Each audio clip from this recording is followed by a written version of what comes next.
Hello and welcome to this tutorial on Gradle, a popular build automation tool used by developers to manage and deploy their projects.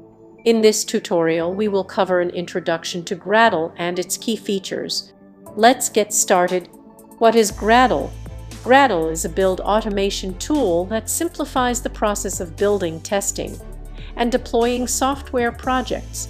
It uses a simple and flexible syntax based on a domain-specific language DSL, which allows developers to define their build logic in a concise and intuitive way. Key features of Gradle: 1.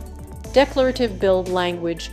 Gradle allows you to declare your build as code, rather than through XML or other configuration formats. This makes it easy to understand and maintain your build logic. 2.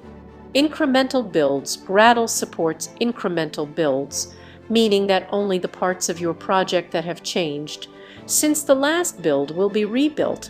This makes the build process much faster and more efficient. 3. Build scans. Gradle provides detailed insights into your build process through build scans. This enables you to monitor and optimize the performance of your builds. Getting started with Gradle.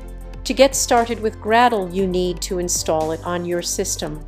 This can be easily done using your favorite package manager, such as Homebrew for Mac or Chocolatey for Windows. Once installed, you can create a new Gradle project using the following command. This will create a new Gradle project with a basic structure and some sample code.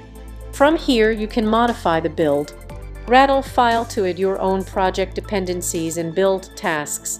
Conclusion: congratulations! You now have a basic understanding of Gradle and its key features.